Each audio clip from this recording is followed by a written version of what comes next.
வணக்கம். இன்றைய தினம் நான் உங்களோடு பகிரும் விடயமானது அமெரிக்கா தேசத்தில் கருக்கலைப்பு சட்டம் ஆனது அமலுக்குள்ளானதால் ஏற்படுகின்ற பாதிப்புகளை பற்றி பரவலாக இன்று பகிரப்பட்டு கொண்டு இருக்கின்றது. இந்த கருக்கலைப்பு சட்டமானது நடைமுறையில் இருப்பதால் பெண்கள் எவ்வாறு பாதிக்கப்படுகின்றார்கள் என்பது நாங்கள் யாவரும் நன்கு அறிந்த விடயம். அமெரிக்கா தேசத்தின் அயல் நாடான கனடா தேசத்தில் அந்த எல்லையை அமெரிக்காவின் எல்லைப்புற நாடாக இருக்கின்ற அந்த கனடாவில் தான் நான் கருக்கலைப்பு செய்தேன்.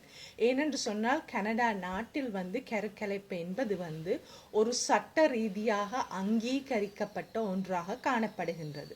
ஆகவே அவ்வாறான ஒரு தேசத்தில் கருக்கலைப்பு செய்தபடியால் எந்த விதமான குற்ற உணர்வும் அந்த தேச சட்டத்தால் எனக்கு வழங்கப்படவில்லை.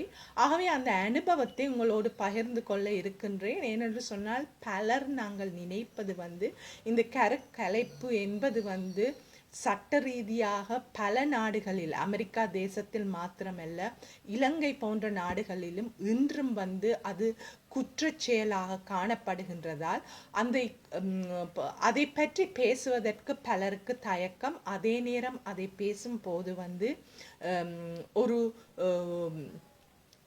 அவர் அந்த செய்த பெண்களை குற்றப்படுத்துவது, பழி போடுவதும் ஒரு சாதாரண விடயமாக இன்றும் எமது சமுதாயத்தில் காணப்பட்டு கொண்டு இருக்கின்றது. கிறிஸ்தவ குடும்பத்தில் நான் பிறந்து வளர்ந்தபடியால் இந்த கருக்கலைப்பு என்பது உண்மையிலே பாவம், அதாவது பிழை என்பது நன்கு எமக்கு போதிக்கப்பட்டிருந்தது. அதாவது ஒரு உயிரை கொல்லுவது அந்த 10 கற்பனைகளில் ஒன்றை மீறியதாகவும் கூறப்படுகின்றது. ஆகவே இந்த கருக்கலைப்பு என்பது பல மத ரீதியாக, சமூக ரீதியாக, பல ரீதியாக இது சட்டத்தின் அடிப்படையில் மாத்திரமல்ல, நாங்கள் வளர்ந்த வளர்ப்பு எங்களை குற்றவாளியாக குற்ற கூண்டில் தான் நிறுத்தி கொண்டு இருக்கின்றது. ஆகவே இவற்றையெல்லாம் தாண்டி எனது பயணம் நடந்து கொண்டிருக்கின்றது. நான் இந்த கருக்கலைப்பு எனது அனுபவத்தில் ஏன் அது பெண்களுக்கு அவசியம் என்று சொன்னால், எந்த ஒரு பெண்ணும் தனது குழந்தையை கருக்கலைப்பு செய்யணும் என்று விரும்பவும் மாட்டாள், ஆசைப்படவும் மாட்டாள். அவள் அந்த குழந்தையை வளர்க்கணும், ஒரு தாய் ஆகணும் என்பது ஒவ்வொரு பெண்ணினது கனவு ஆக இருக்கும். எனது கனவு அவ்வாறான ஒன்றாக ஒரு காலத்தில் இருந்தது.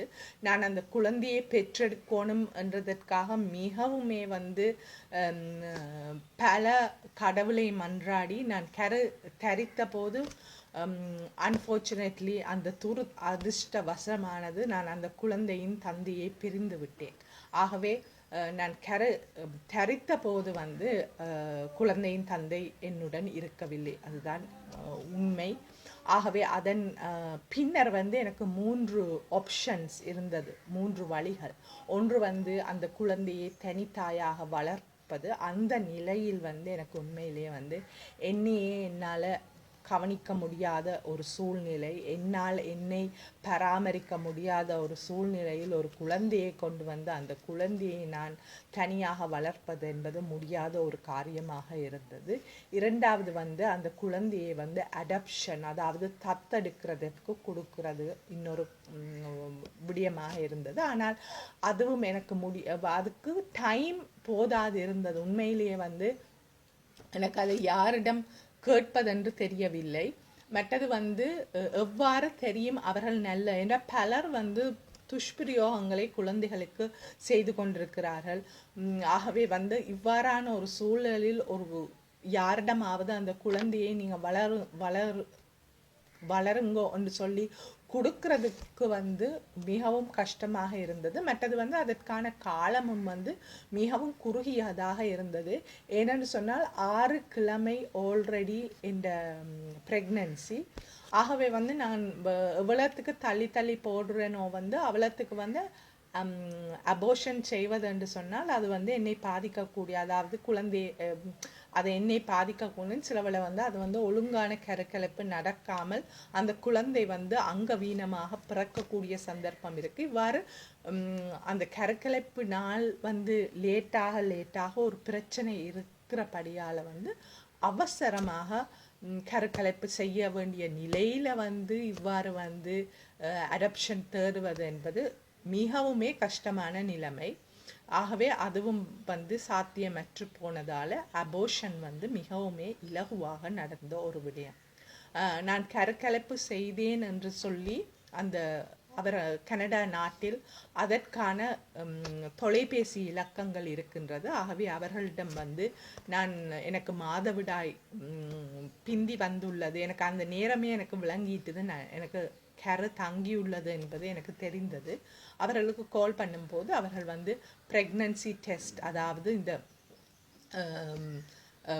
கரு தரித்ததற்கான அந்த சிறுநீரக பரிசோதனையை சாதாரண ஃபார்மசியில் போய் அந்த கிட்டை வாங்கி செய்துட்டு கால் பண்ண சொன்னார்கள். அதை கால் பண்ணி செய்த போது அது பாசிட்டிவாக இருந்தது. உண்மையிலே அந்த பாசிட்டிவ் என்றதை வந்து கொண்டாட முடியாத ஒரு சூழ்நிலை. நான் உண்மையிலே வந்து ஒரு கணவரோடு இருந்திருந்தால் அது உண்மையிலேயே நான் அந்த நாளுக்காக காத்திருந்த ஒரு நாள். ஆனால் எனக்கு அந்த சந்தர்ப்பம் கிடைக்காதபடியா உண்மையிலேயே ஒரு பயமாக இருந்தது. ஐயோ, இப்போ நெகட்டிவாக இருந்தால் அவ்வளவு, ஆனால் இந்த மனதுக்குள்ளே தெரியும் வந்து அது பாசிட்டிவாக தான் இருக்க போதுன்னு அது எனக்கு ஆச்சரியமாக இருக்கவில்லை. ஆகவே அது பாசிட்டிவான பிறகு அவர்கள் மீண்டும் கூறினார்கள் என்னை முடிவெடுக்க சொல்லி.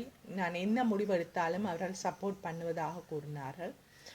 பிறகு நான் போய் அந்த குழந்தைக்கான அல்ட்ராசவுண்ட், அதாவது அந்த குழந்தையின் இதய துடிப்பை எடுத்து காட்டினார்கள். என்றால் பல பெண்கள் வந்து அந்த இதய துடிப்பை கேட்கும் போது அவர்கள் மனம் மாறி அந்த குழந்தையை பெற்றெடுக்கும் சந்தர்ப்பங்கள் உண்டு. ஆகவே அதற்கு ஒரு டைம், அதாவது மிகவும் மெதுவாக அவசரப்படுத்தாது, அதாவது நான் கருக்கலைப்பு செய்வேன் என்று சொல்லி முடிவெடுத்த பிறகும் வந்து எனக்கு டைம் தந்து இதுதான் நீங்கள் செய்ய வேண்டுமா, இதை நீங்கள் செய்கிறதுக்கு ரெடியா, உங்களுக்கு செய்ய விருப்பமான்ற ஒரு உந்துதலோடு அந்த ப்ரோசஸ் போனது. ஆனால் நான் மிகவும் தெளிவாக இருந்தேன், கருக்கலைப்பு தான் செய்வேன். அந்த இதய துடிப்பை வந்து நான் வந்து கேட்கவோ அதை வந்து என்னுடன் இணைக்கவில்லை. ஏன்னா அதை இணைத்திருந்தால் கஷ்டப்பட்டிருப்பேன் என்று எனக்கு தெரியும். ஏன்னா நான் வைத்தியராக வந்து பல குழந்தைகளின் இதய துடிப்பை நான் கேட்டிருக்கின்றேன். ஆகவே வந்து அந்த நேரத்தில் வந்து நான் அந்த என்னை ஷட் டவுன் பண்ணி, அதாவது நான் முற்று முழுதாக என்னை வந்து அந்த குழந்தையின் இதய துடிப்பிலிருந்து என்னை ஒரு இடைவெளியை அல்லது அதையோட என்னை வந்து தொடர்பை துண்டித்து அதை கேட்காதபடி நான் இருந்தபடியால் மன வைராக்கியம் மிகவும் அதிகமாக இருந்தது. பின்னர் ஒரு கருக்கலைப்பு செய்வதற்கான அந்த நாள் வந்தபோது நான் அங்கு ஒரு நண்பியோடு சென்று செய்தேன். என்றால் கட்டாயம் யாராவது அந்த இடத்தில் எங்களோடு இருக்கணும். என்னென்னு சொன்னால் சில பேருக்கு வந்து அதால் வந்து கம்ப்ளிகேஷன், அதாவது வந்து அதை செய்யும் போது அவர்களுக்கு எந்த ஒரு, அதுவும் ஒரு மைனர் சர்ஜரி, அதாவது ஒரு சத்திர சிகிச்சை மாதிரி தான்.